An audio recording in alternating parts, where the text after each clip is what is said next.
Hello friends, स्वागत है आप सभी का एक बार फिर हमारे YouTube channel amazing GK and current affairs by Urvi पर। दोस्तों, आज मैं आपके लिए लेकर आई हूँ 8 अगस्त 2021 के most important current affair question and answer in Hindi. जी हाँ दोस्तों, आज की इस वीडियो में हम आज के most important GK current affair question answer पढ़ेंगे।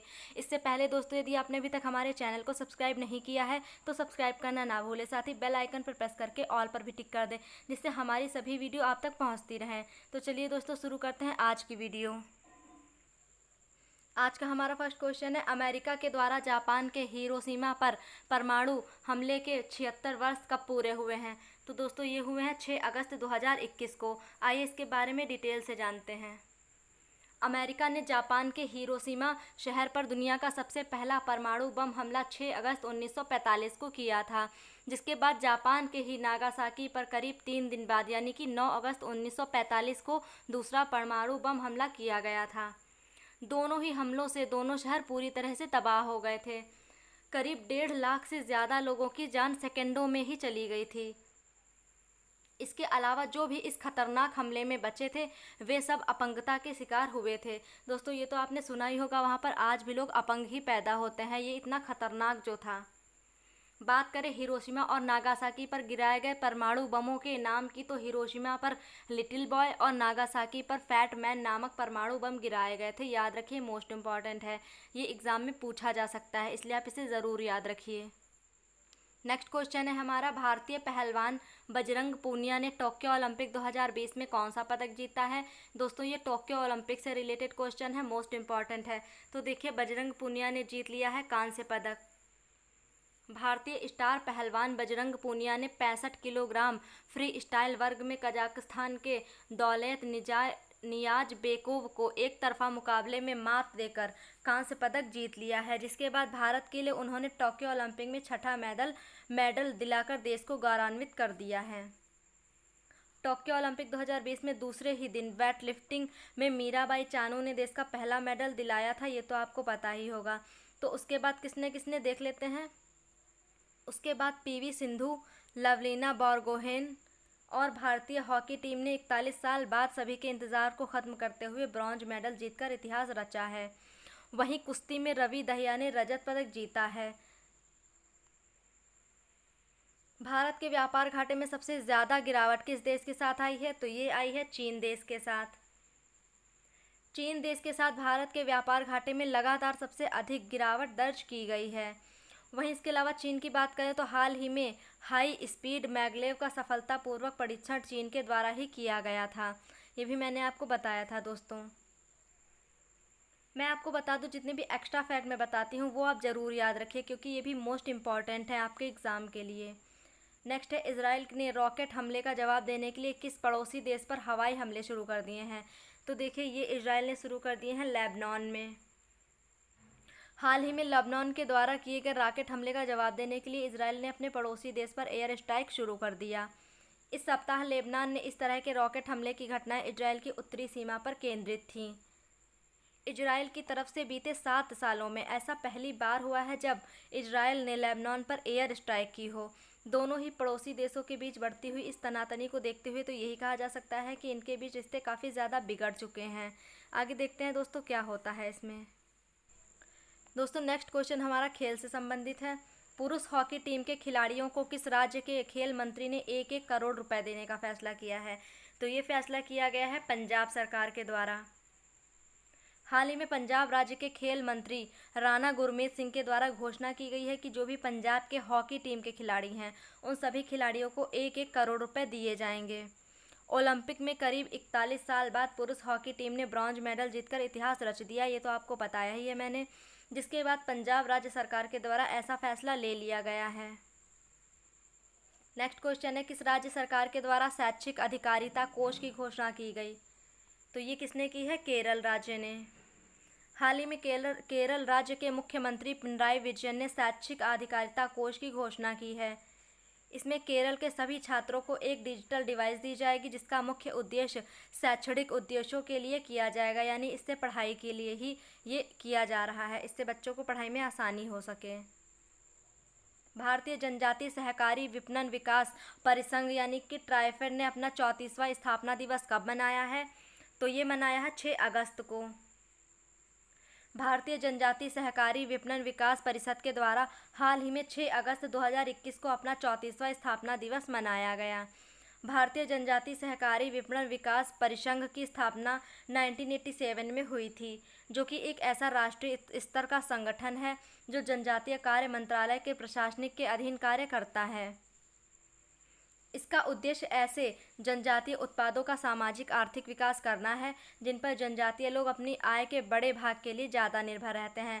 कौन कौन से? जैसे कि जनजातीय टेक्सटाइल, जनजातीय पेंटिंग, धातु कला, कुम्हारी करना और अन्य जितने भी जनजातीय उत्पाद हैं। तो यहाँ पर बात हुई है ट्राइफेड की, फुल फॉर्म है tribal cooperative marketing federation of India. Hindi में क्या है? भारतीय जनजाति सहकारी विपणन विकास परिसंघ। स्थापना 1987, हेडक्वार्टर नई दिल्ली और अध्यक्ष रमेश चंद्र मीना। नेक्स्ट, कहाँ के उपराज्यपाल के द्वारा नई फिल्म नीति जारी की गई है? तो ये जारी की गई जम्मू कश्मीर के उपराज्यपाल के द्वारा। हाल ही में केंद्र शासित प्रदेश जम्मू व कश्मीर के उपराज्यपाल के द्वारा वहाँ पर नई फिल्म नीति जारी कर दी गई है। इसका क्या मतलब है? देखिए, इसके बाद जिसके बाद कोई भी जम्मू कश्मीर में शूटिंग को बिना किसी समस्या के जारी रख सकता है, यानी कि वहाँ पर जो भी शूटिंग करना चाहता है उसको अब कोई समस्या नहीं आएगी और बिना समस्या के वह अपनी शूटिंग कर सकता है। नेक्स्ट क्वेश्चन है, नई व्यापार छात्र उद्यमिता नीति को किस आईआईटी के द्वारा मंजूरी मिली? तो ये मिली है आईआईटी कानपुर के द्वारा। कानपुर कहाँ है? उत्तर प्रदेश में है।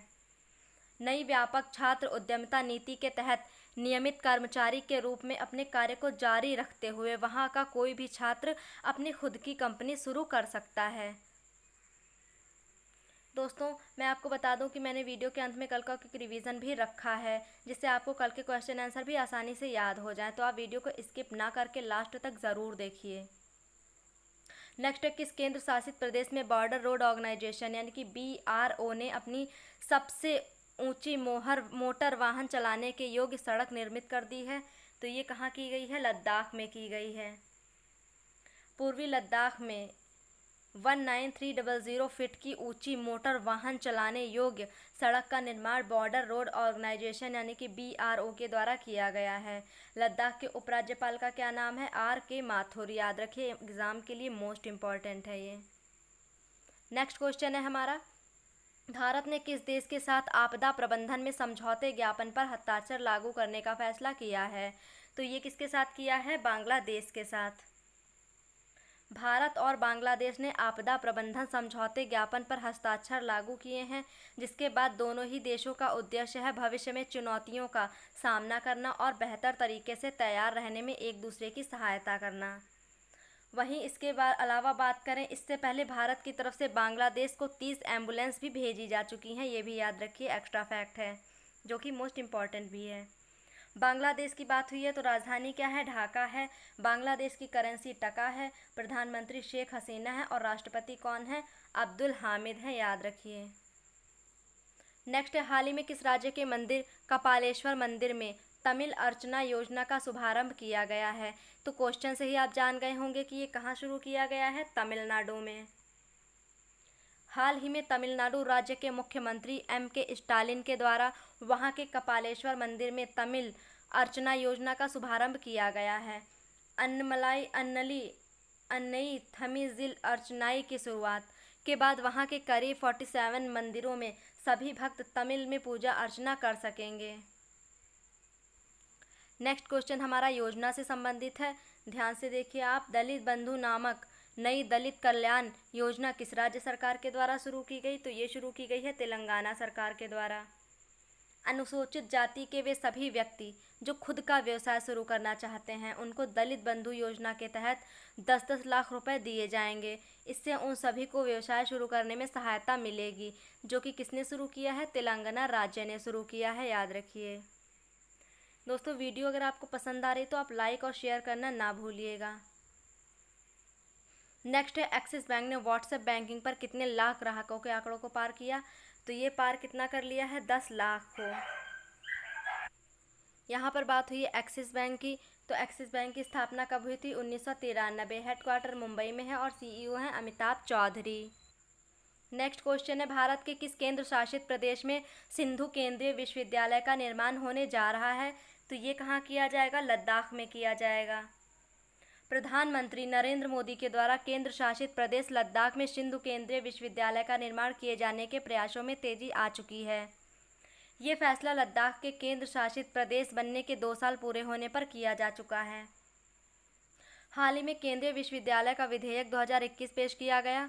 इसमें लद्दाख में एक केंद्रीय विश्वविद्यालय स्थापित करने का प्रावधान किया गया। और अब क्या हुआ है? अब केंद्रीय विश्वविद्यालय का नाम सिंधु केंद्रीय विश्वविद्यालय करने का प्रस्ताव भी दिया गया है। नेक्स्ट क्वेश्चन है हमारा, कोरल हानिकारक सनस्क्रीन पर किस देश के द्वारा प्रतिबंध लगाया गया? तो ये बैन लगाया है किसने? थाईलैंड ने लगाया है।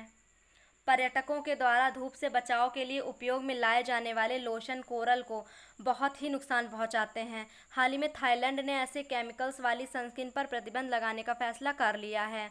ये सनस्क्रीन सभी समुद्री राष्ट्रीय उद्यानों में कोरल को नुकसान पहुंचाते हैं, जबकि कोरल का विकास बहुत ही धीमी गति से होता है। इसी को देखते हुए थाईलैंड के द्वारा ये फैसला ले लिया गया है। बात हुई है थाईलैंड की, तो आइए इसके बारे में जान लेते हैं। थाईलैंड की राजधानी बैंकॉक है, करेंसी थाई बहत है और प्रधानमंत्री कौन है? प्रयूत चान ओचा हैं। याद रखिए, मोस्ट इम्पॉर्टेंट है। दोस्तों, इस वीडियो का एक एक प्रश्न आपके लिए बहुत ही इंपॉर्टेंट है, इसलिए आप वीडियो को अंत तक ज़रूर देखिए। आप चाहें तो इनको नोट भी कर सकते हैं, जिससे आप बाद में भी इन्हें पढ़ सकते हैं। नेक्स्ट क्वेश्चन हमारा टोक्यो ओलंपिक से रिलेटेड है, जो कि मोस्ट इम्पॉर्टेंट है। टोक्यो ओलंपिक 2020 में भारत की तरफ से 13 साल बाद पहला गोल्ड मेडल किसने जीत लिया है? तो देखिए, ये न्यूज़ काफ़ी ज़्यादा चर्चा में है। तो ये किसने जीता है? नीरज चोपड़ा ने जीता है। आइए इनके बारे में जान लेते हैं।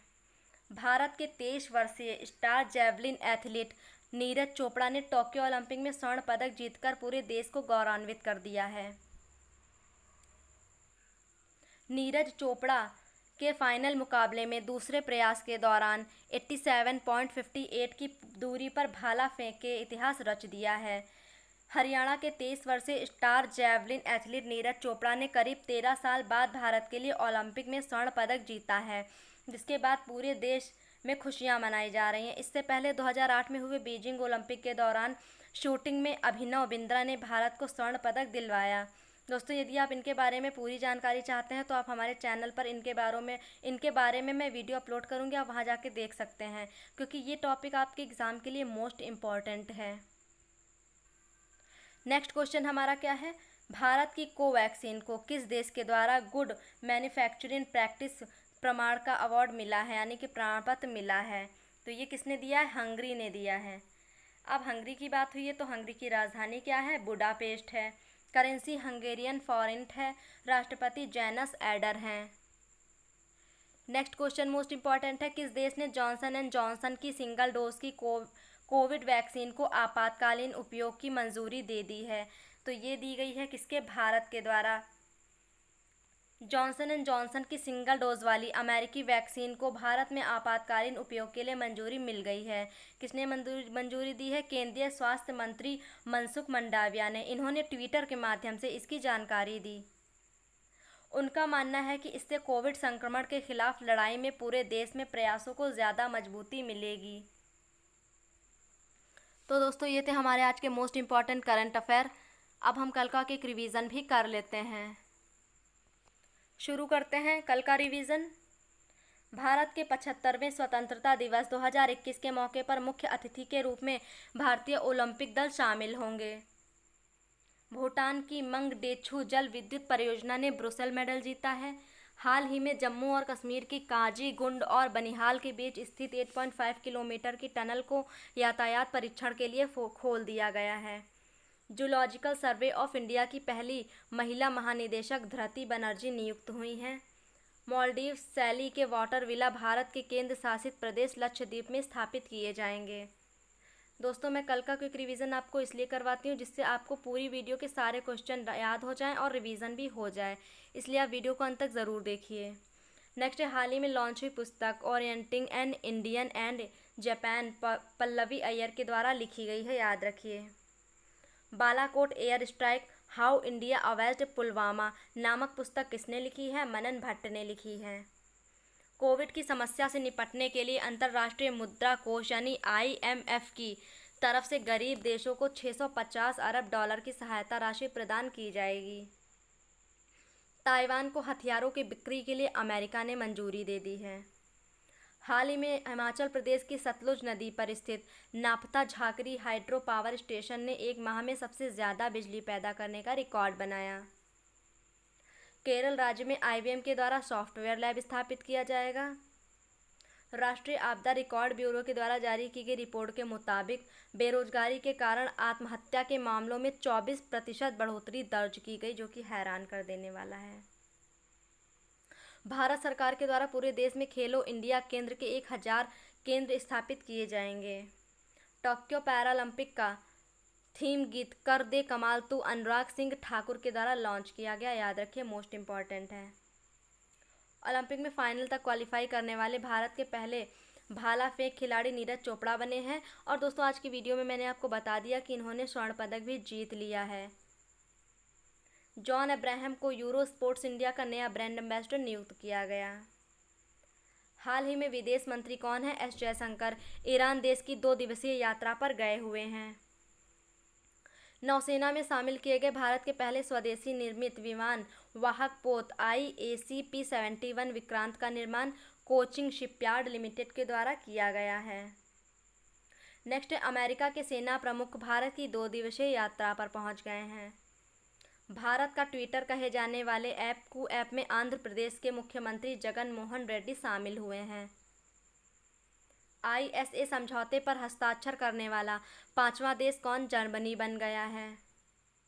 हाल ही में लॉन्च हुई उच्च तकनीक और कम ध्वनि वाले हथियार त्रिची कार्बाइन का निर्माण ऑर्डिनेंस फैक्ट्री के द्वारा किया गया है। पद्मश्री से सम्मानित कवयित्री पद्मा सचदेवा का निधन हो गया।